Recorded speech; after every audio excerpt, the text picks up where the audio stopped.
Let's talk about operant conditioning in dog training, but in a way that you've never heard or seen before. Let's cover its history, its relationship with classical conditioning, and a whole heap of behavior modification goodness. We will get to the quadrants later on, but there's much more to this video than just that. Speaking of quadrants, there is one that often people get confused. Today, we fix that. It is Jose here from Train Me Please. Let's go. While Ivan Pavlov was studying classical conditioning, psychologist Edward L. Thorndike was studying animal capacity to solve problems. Thorndike proposed the law of effect, which stated that any behavior that is followed by pleasant consequences is likely to be repeated, and any behavior that is followed by unpleasant consequences is likely to be stopped. Following on from that work, in 1937, psychologist B.F. Skinner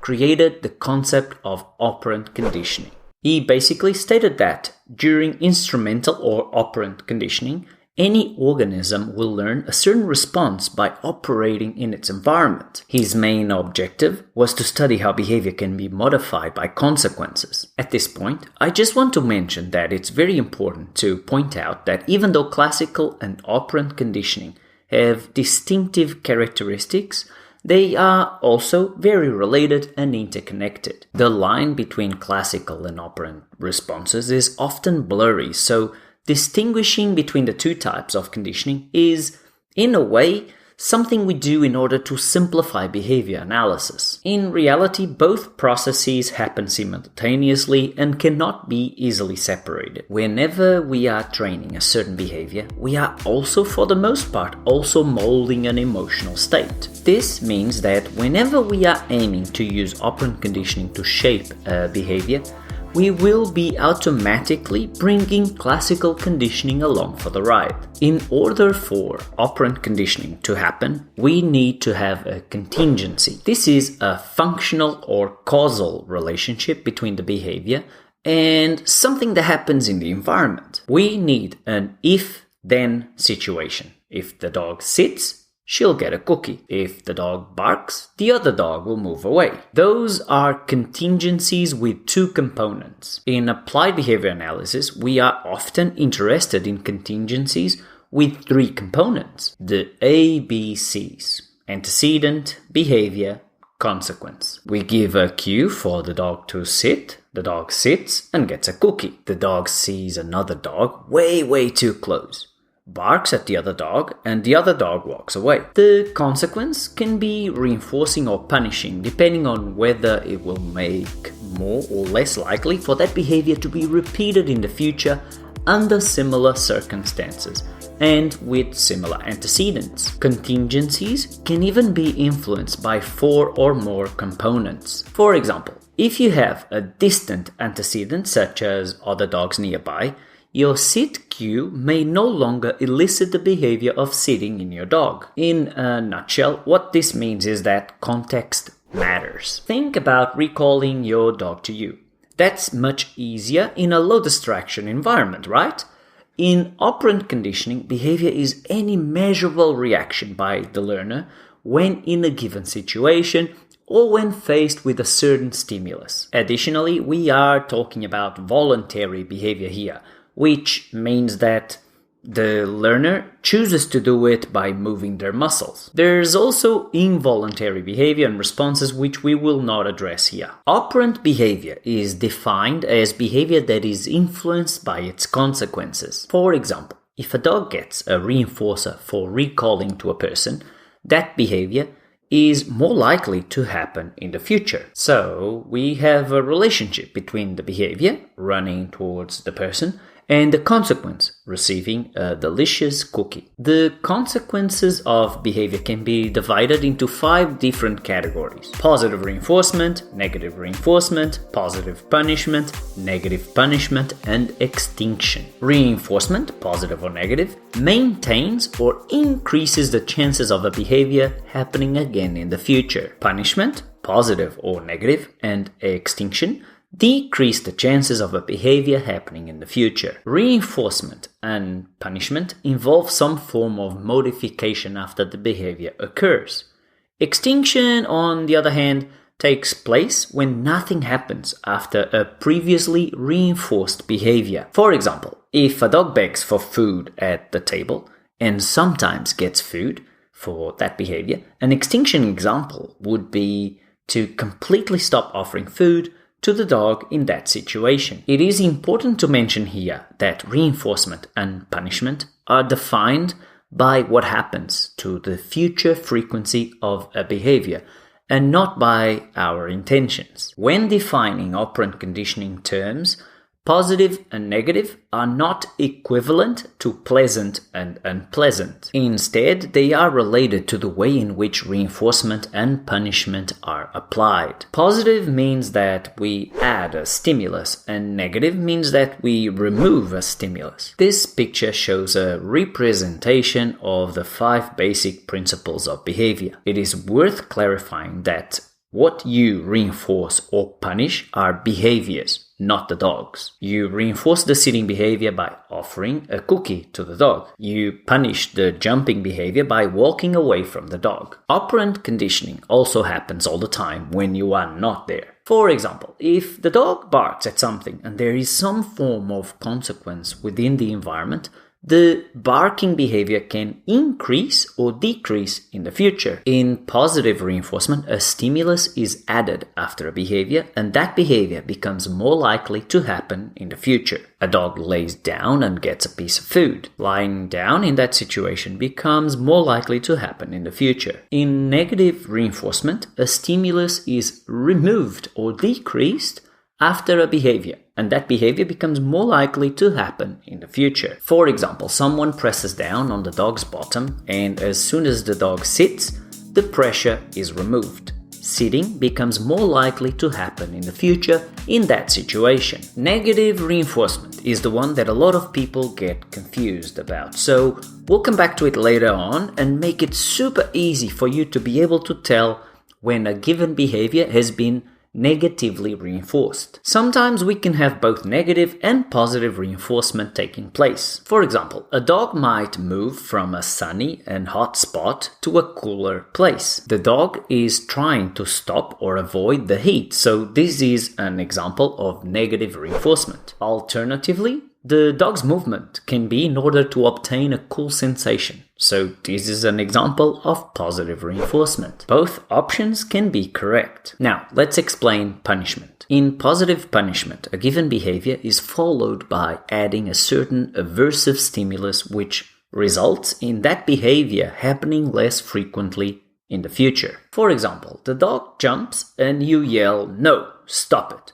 If under similar conditions in the future, the dog stops jumping or jumps less, the jumping behavior has been positively punished. Science is pretty clear in showing that training, teaching, and modifying behavior using positive punishment is not recommended. It carries a high risk of negative side effects, damaging your relationship with the learner, and many times it is not even effective. We can easily come up with better behavior modification options. In negative punishment, a certain behavior is followed by the removal of a desired stimulus, which results in decreasing the future frequency of the behavior. For example, the puppy is interacting with you and bites you. You walk away and leave the puppy alone. Assuming that the puppy enjoys interacting with you, the biting behavior has been negatively punished. In operant conditioning, extinction is the process by which a behavior that has been positively or negatively reinforced decreases in strength or frequency and eventually ceases to happen due to a stop in the contingency that was previously maintaining the behavior. During extinction, the dog learns to not do the behavior in a situation due to the fact that it no longer anticipates a certain stimulus happening. I should mention here that during an extinction process, the target behavior will momentarily intensify before starting to decrease. If a dog has learned to beg for food at the table because it works and in getting some snacks, and we then decide to stop that contingency, the dog will most likely beg for food more intensely for a period of time. This is known as an extinction burst. It is usually followed by a decrease in the behavior until it extinguishes itself due to many attempts that did not get reinforced. If a reinforcement contingency is re-established, the dog can go through what is known as spontaneous recovery. This means that the behavior of begging at the table will be re-established under the same contingencies. Extinction bursts and spontaneous recovery are the reasons for extinction to not be a commonly recommended behavior modification option. For starters, extinction generates frustration. It also does not teach the dog what we want them to do. Generally speaking, it is almost always a better idea to instead teach the dog which behavior we want them to do. If you are taking some value from this video, could I please ask you to click the like button down below and to share this video with someone that you think can benefit from it? Cute photo as a thanks. Okay, earlier in the video I mentioned that there's one operant conditioning quadrant that most people get confused. That is negative reinforcement, and the reason that most people get it confused is that when we apply it, we need to remove something and the behavior gets reinforced. So basically we are increasing the future frequency of a behavior by typically removing something unpleasant to the learner. The tricky bit is that in order to remove something unpleasant, you first need to add it. This is why in nearly all of the examples I can think of, in order to negatively reinforce a behavior, we will also be positively punishing another one. The classical example that used to be given back when I first started learning about this stuff was how typically people teach a horse to turn or change direction. The bridle contains a section called bit that is unpleasant to the horse when we pull on the reins. When we pull on one side, the horse will typically turn that way. As soon as they turn, we relax that pressure. The behavior of turning was negatively reinforced. This is because the behavior of turning increased, so we have a reinforcement situation. It is negative because as soon as the horse turned, that unpleasant feeling coming from the pressure of pulling stopped. So, according to what I said earlier, that must mean that some behavior was also positively punished. That is indeed what happens. The behavior of moving forward in a straight line is the behavior that gets positively punished. The behavior of moving forward decreased, so we have a punishment contingency, and something was added to the situation, in this case the unpleasant feeling from the bit. Let's do another example, but this time for dogs. A dog pulls on the lead and the dog's guardian decides to start using punitive tools to address the behavior, such as a choke chain or a prong collar. Let's assume here that the feeling of this tool on the dog's neck is unpleasant. Actually, I think it's a pretty fair assumption to assume that it is very unpleasant. The dog starts walking and gets ahead and starts pulling. As soon as the dog feels the unpleasant feeling on their neck, they stop pulling and walk more by the side of the person. From an operant conditioning point of view, what's happening here is that the behavior of pulling is being positively punished, and the behavior of walking by the human's side is being negatively reinforced. Pulling has decreased when the unpleasant feeling of the correction collar was added. So this is a situation of positive punishment. Walking by the human's side has increased and the unpleasant feeling of the correction collar was removed. So this is a situation of negative reinforcement. In my professional opinion, it is always a better idea to teach something using good antecedent arrangement and positive reinforcement. That's valid for dogs, horses, people, everything. And now, a human example. Here we go.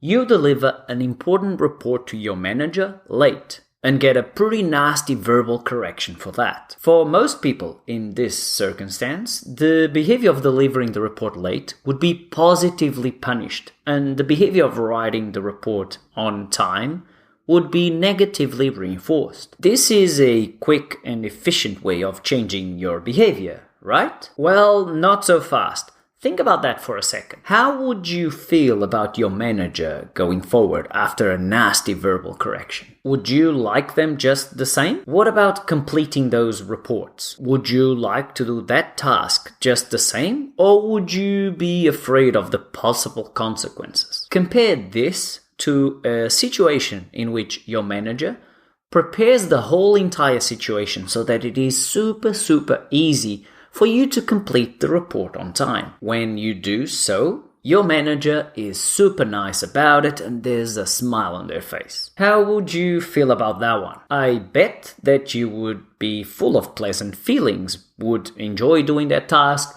and you would also be ready for similar tasks in the future to require some additional elements. Given that you have been positively reinforced for it, you would possibly even try to do the task better or faster. You would be ready to put some discretionary effort into this task. And that is exactly how we should go about operant conditioning and its application to dogs. It took me many hours to get this done, but I have these beautiful charts available in PDF format. They can be very handy for students, clients, or any other application. They are available in my Buy Me a Coffee page and you can download them for free. It is totally fine to get them free of charge, but if you want to support my work, just change from $0 to any amount you wish to contribute. I will leave links for them in the description below. If you watched the video to this point, could you leave me a comment down below with the keyword